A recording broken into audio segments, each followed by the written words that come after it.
Hola chicos, ¿se me escucha?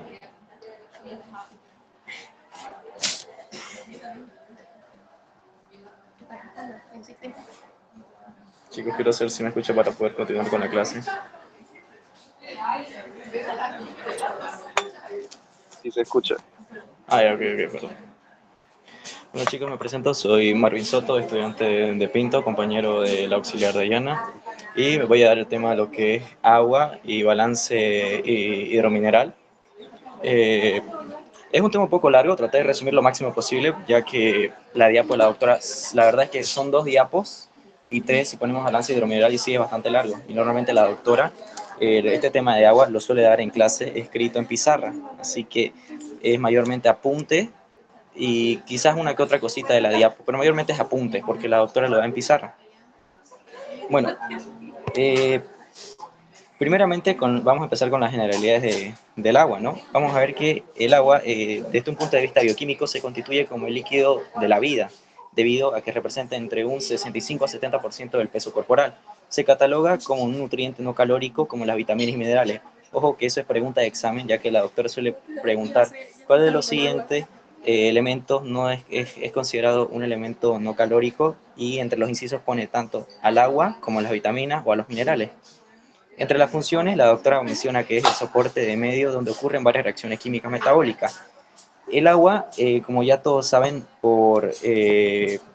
bueno, desde el CUF lo saben, que es el disolvente universal. Cuando entra cualquier compuesto al, al organismo, el agua se va a encargar de disolverlo. El compuesto no va a estar en su forma circulando por la sangre. El agua se va a encargar de disolverlo, lo separa.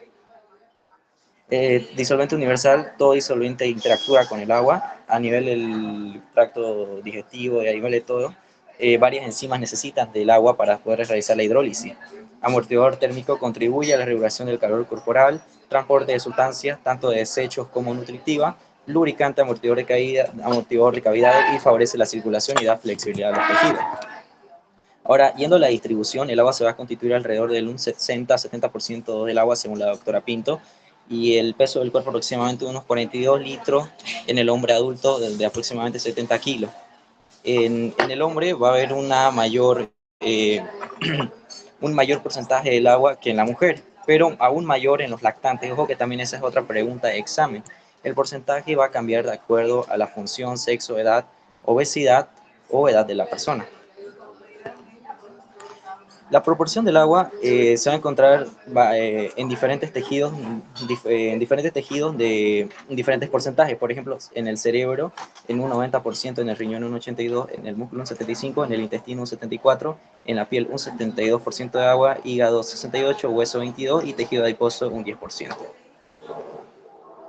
Ahora bien, ¿cómo se distribuye? Esto por fisiología básica, en extra e intracelular. El extracelular, como menciona el Guyton, en dos tercios del peso corporal. Y en el intracelular se va a estar dividiendo en 3 cavidades: el intravascular, el transcelular y el intersticial. En el intravascular vamos a ver que va a contar con 3 litros aproximadamente, en el transcelular 11 litros y en el intersticial, el intersticio de las células, de 1 litro a 2 litros. Acá, como podemos ver, también, vuelvo y repito, los lactantes tienen un mayor porcentaje de agua. En total me va a dar 28 litros el extracelular, que junto al intracelular me da unos 42 litros aproximadamente de agua. Ahora bien, yendo al requerimiento o balance hídrico, el requerimiento de agua por día aproximadamente va entre 2.000 a 2.500 mililitros por día, equivalente a, como menciona la doctora Pinto, entre 5 a 8 vasos de agua. La ingesta de agua mayormente va a ser visible alrededor de 1.400 mililitros, por vía de alimentos sólidos alrededor de 80 mililitros y por agua y metabolismo de oxidación 300 mililitros. Al igual que la excreción, la mayor parte está dada por la orina, que es alrededor de 1.500 mililitros, la materia fecal 100 a 150 mililitros, y por medio de la piel, sudado, 350, y por medio de los pulmones, que sale agua, pero obviamente en un estado gaseoso, 500 mililitros. Ahora bien, esto va a variar según la dieta consumida. Si la persona no tiene un requerimiento al día, es sedentaria o no realiza actividad suficiente de ejercicio, obviamente su requerimiento va a ser mucho menor que una persona que es más activa, la actividad metabólica natural de la persona. Variaciones ambientales, como lo podría hacer una persona que está en un calor extremo, va a necesitar mucho más agua que una persona que está en un frío extremo. O sea, va a variar tanto por variaciones ambientales como por el requerimiento que la persona requiera en el día, si es que gasta o no gasta suficiente agua. Según la edad, en adultos de 2.000 a 2.500 mililitros y en niños lactantes es mayor, es de 160 mililitros por kilo peso. Acá podemos ver valores de referencia a la ingesta total de agua. Entre 0 a 6 meses podemos ver que es de 680 mililitros a 100 a 190 mililitros kilo día. A partir de la leche materna, decía 12 meses 0,8 y de 1 a 2 años 1,1 y 1,2. Los que están queriendo ingresar. Bueno, creo. ¿Dónde? Yo tengo chicos, creo que están queriendo ingresar a la sala. Los está aceptando de allá, ¿no? Perdón. Ya, la pérdida de agua en temperaturas extremas durante la realización de ejercicio físico puede ser de 1 a 12 días e incluso más. Vuelvo y repito, como siempre va a depender del requerimiento que la persona utilice en el día, si es sedentario o no principalmente. Si aceptamos, ¿cuánto puede perder un cuerpo ya? Si aceptamos que un nivel de hidratación de 1% del peso corporal tolerable, esto no es tan importante, la doctora no lo menciona. Ahora, respecto a las propiedades físico-químicas, las propiedades físicas del agua, ojo, físicas, no químicas, es que es inodora, incolora y insípida, no tiene sabor, no tiene olor y no tiene color. Ahora, viendo las propiedades químicas, podemos resaltar que está formada por dos átomos de hidrógeno y uno de oxígeno, unidos por enlaces covalentes simples, los cuales forman un ángulo de 104.5 grados. Ahora, mencioné que el agua tiene acción de solvente, es el solvente universal del cuerpo. El agua es el líquido que más sustancias disuelve, por eso decimos que es el solvente universal. Esta propiedad tal vez sea la más importante para nuestro cuerpo, debido a su capacidad de formar puentes de hidrógeno con otras sustancias. Acá puse el ejemplo de cloruro de sodio o sal, que una vez que ingresa al organismo, el agua va a rodear y lo va a separar. Es decir, vamos a tener en sangre no va a estar cloruro de sodio, va a estar sodio y cloruro, no cloruro de sodio. El agua se va a encargar de disolverlo, separarlo para formar los minerales. Acá podemos ver otros compuestos que van a ser disueltos también por agua. Ahora bien, yendo a los compuestos que pueden reaccionar o no con el agua, tenemos al compuesto polar, que es una estructura simple, muy parecida al agua, como el alcohol y la acetona, compuestos apolares que no reaccionan con el agua, como lo podrían ser los ácidos grasos, y compuestos anfipáticos que va a tener una porción hidrófila, es decir, afín al agua, y una porción apolar que es hidrófoba, es decir, que repele el agua. En ejemplo tenemos claramente los fosfolípidos, que bien recuerdan forman la membrana fosfolípica de la célula. Ahora bien, otras funciones menos importantes que va a contribuir a regular la temperatura corporal del cuerpo, va a tener un elevado calor específico, un elevado calor de vaporización y una elevada conductibilidad calorífica.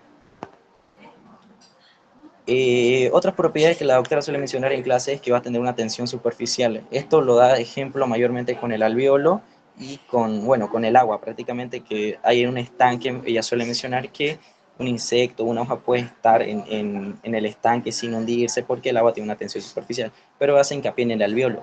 En el alvéolo va a haber cierta tensión del agua que va a ser rota por el surfactante. En los prematuros esto es más importante porque la doctora lo suele mencionar como una patología donde el lactante suele carecer de esta sustancia surfactante. Ahora, yendo al balance hidromineral, vamos a ver primero que el agua es el constituyente esencial para el cuerpo humano, es el solvente, como ya lo dijimos, el cual casi todas las reacciones químicas del organismo van a depender de ella, además de nutrientes provistos a la célula. Los compuestos sintetizados por ellas y por los productos de desecho metabólicos, es decir, va a estar, como sí dije, ya trasladando desechos metabólicos y nutrientes hacia los diferentes tejidos del cuerpo. La distribución del agua en el organismo va a depender de fuerzas hidrostáticas y osmóticas. ¿A qué me refiero con esto? Las fuerzas hidrostáticas van a ser las fuerzas que va a ejercer el agua, mientras que las fuerzas osmóticas van a ser las fuerzas de los gradientes de concentración. ¿A qué me voy con esto? Si recuerdan por fisiología básica, ¿cuál es el ion extracelular más importante? El sodio. El sodio va a tener la característica de ser osmóticamente activo, es decir, donde va sodio, va el agua. Entonces, va a tener una fuerza osmótica de atracción al agua.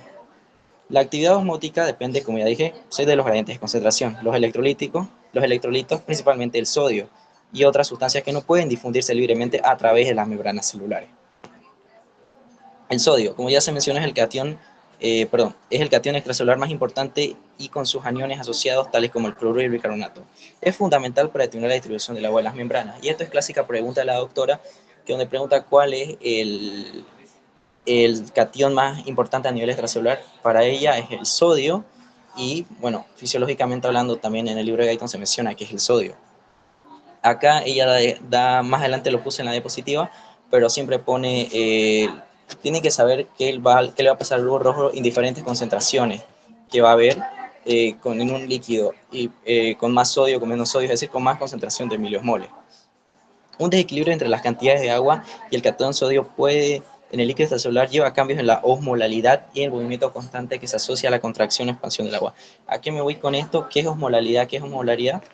Vienen a ser medidas, básicamente, medidas químicas. Por ejemplo, la osmolalidad es número de miliosmoles sobre litro, osmolalidad, número de miliosmoles sobre litro de solvente, sobre kilo, me olvidé anotar eso, molalidad, lo mismo. Aquí me voy con todo esto, que esto me va a indicar concentración de una sustancia en un medio. Es decir, si la osmolaridad está elevada, del sodio en este caso, el agua va a tender a salir o a entrar de las células, debido a que es osmóticamente activo, como ya se mencionó. Esto sépanselo porque la doctora suele preguntar, la osmolaridad es, y varios incisos, y tienen que ustedes responder o encerrar, en este caso, miliosmoles sobre litro o miliosmoles sobre kilo en caso de osmolalidad, y molalidad y normalidad. Ahora, la cantidad de agua y electrolitos en el organismo va a depender del equilibrio de la ingesta, como ya se mencionó. Los riñones van a ser el principal regulador de este equilibrio porque van a controlar la pérdida de agua y electrolitos. En consecuencia, cuando la función renal se halla alterada, se produce un desequilibrio de agua y electrolitos, que lo va a disertar mi siguiente compañera, diferentes patologías que se asocian a esto. Ahora, composición iónica de los líquidos corporales. La separación del agua del organismo en compartimientos intra y extracelular tiene una utilidad biológica y clínica. Aún dentro de la célula, la composición química de los líquidos contenido en diversas estructuras subcelulares diferentes. Es decir, que diferentes patologías se van a estar asociando a un desequilibrio en estos líquidos corporales. Si el medio externo o medio interno tiene más o menos moralidad. En este caso, la doctora, como ya lo saben por su clase de práctica, menciona el ionograma como una composición iónica de los líquidos corporales que pueden representado por el ionograma de Grable. Dato menos importante, el ionograma se hace con sangre venosa. Es la gasometría que se hace con sangre arterial, por si es que la doctora también llegase a preguntar eso.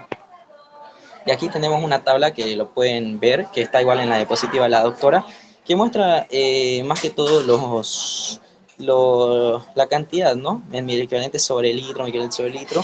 No lo suele preguntar tanto, más que todo en el parcial práctico, donde se pregunta puro de esto, o sea, tira muchas preguntas respecto a todo esto. Y para mí, uno de los parciales más difíciles que hace la doctora, el parcial práctico final. Ahora, los electrolitos van a ser sustancias que en una solución acuosa se van a disociar en partículas con carga eléctrica, aniones y cationes, y conducen corriente eléctrica. La composición iónica de los líquidos corporales se distribuye en los compartimentos extra e intracelular. Recordemos, los electrolitos con el agua son compuestos no calóricos. No calóricos, como ya lo mencioné, es una pregunta de examen, porque lo suele preguntar, y más adelante lo puse como una pregunta. Características del extracelular. Por fisiología, abundante en el extra va a ser tanto el cloruro como el sodio, cantidades elevadas de bicarbonato y una pequeña cantidad de potasio, magnesio, calcio y fosfato. Mientras que en el intra es lo contrario, más cantidad de potasio y magnesio, además de cantidades elevadas de fosfatos, presencia de mayor cantidad, y va a tener una mayor cantidad de proteínas. Ahora, la osmosis. Como saben por fisiología, ¿no? Es la difusión pasiva a través de una membrana semipermeable y solvente, pero no de soluto. Acá lo importante y recalcar que si la doctora ya sea preguntar qué es la ósmosis o una pregunta referente, no se olviden responder o agregar el concepto que es a través de una membrana semipermeable, ya que la doctora hace mucho hincapié en eso, inclusive en sus clases teóricas siempre hace hincapié a través de una membrana semipermeable.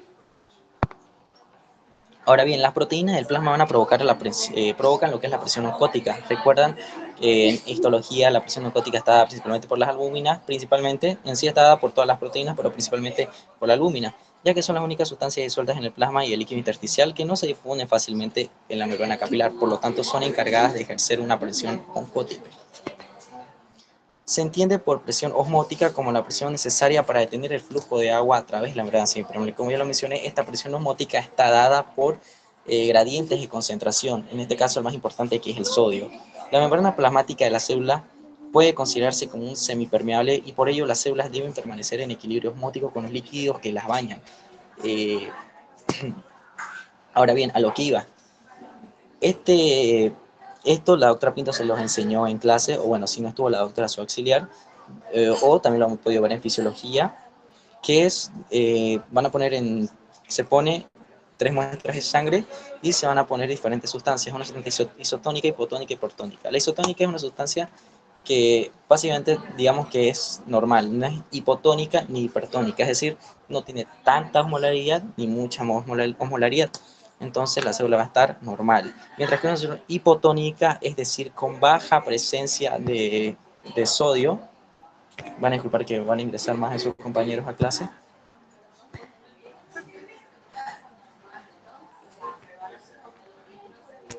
Decirle que avisen en el grupo que estás proyectando.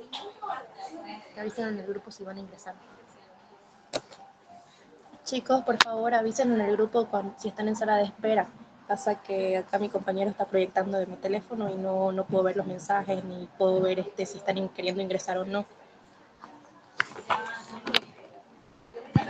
Gracias. Ahora, en un medio hipotónico, lo que principalmente... Ay, ya, espera, tranquila.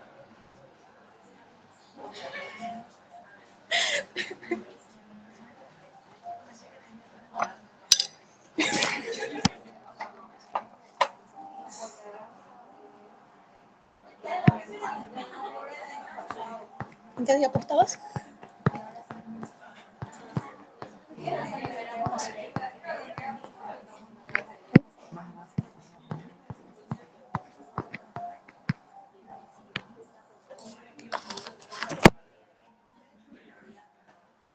Pregunta si se ve. Pregunta si se ve. Ya van a disculpar la confusión, la demora, porque están ingresando a la sala de espera. Bien, retomando en un medio isotónico, recordemos que la osmolaridad no es mucha ni poca, es la ideal, por eso la célula permanece en un estado normal, mientras que en un estado hipotónico, donde hay poca presencia de soluto, es decir, principalmente en este caso el sodio, el, el glóbulo rojo tiende a hincharse, mientras que un medio hipertónico tiende a disminuir su volumen. Ahora, ¿por qué ocurre esto?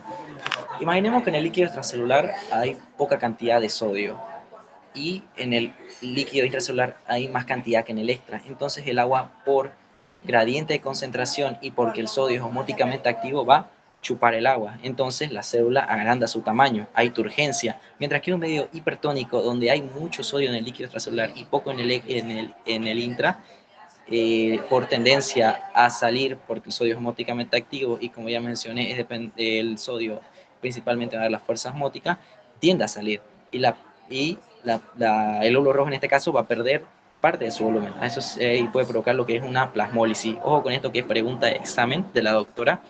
¿Qué puede provocar una plasmólisis, una turgencia o algo y un medio isotónico normal? ¿Cómo está la célula en diferentes medios?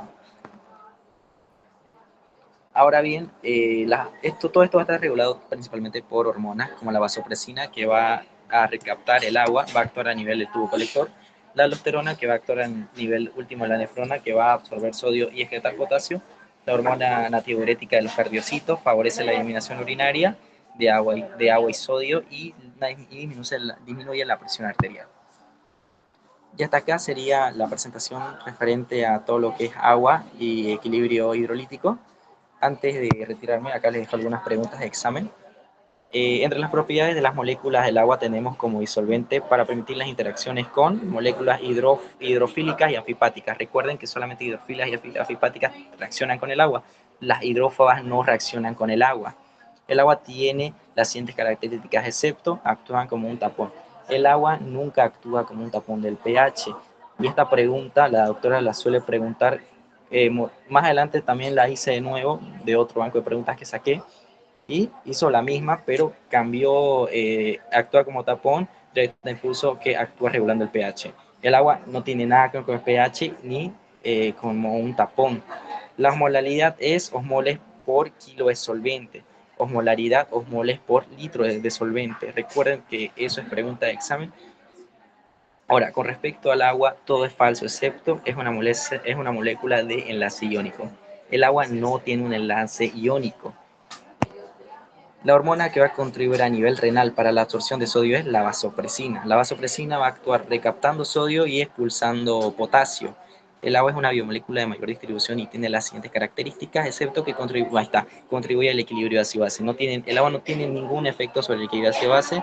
Las moléculas inorgánicas de gran importancia son agua y sales, como ya mencioné. La hormona que favorece la eliminación de sodio y agua, ojo con esta pregunta, no van a poner ni vasopresina, aldosterona, es la hormona natriurética de los cardiocitos, como la opción que puso la doctora en ese banco. Y el porcentaje de agua es mayor en lactantes. Eso sería todo. Diana, puedes cortar la grabación, por favor. Ah, sí, me olvidé decirles que Diana me obligó a dar este tema y así a lo apurado yo solo iba a dar agua, así que le aumenté este temita más. Ya. Ya, listo. Muchas gracias, Marvin. Y sí, la verdad, Marvin se la rifó con dos temas. Principalmente era agua nomás él. Y bueno, ¿se entendió entonces todo de agua, chicos? ¿O alguna pregunta que le quieran hacer al auxiliar?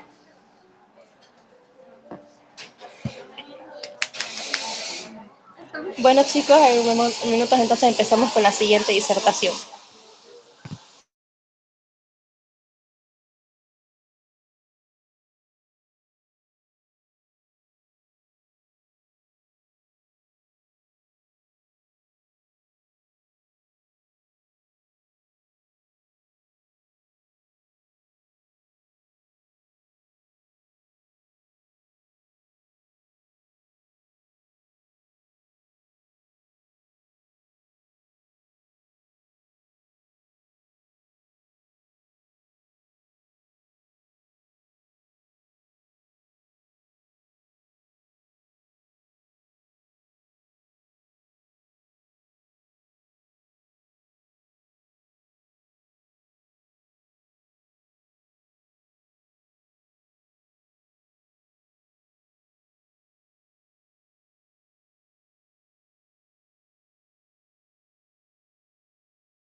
Bueno, chicos, hubo un pequeño inconveniente con el siguiente expositor, así que vamos a dar como un receso de 1 hora. A las 7 volvemos a empezar, ¿ok?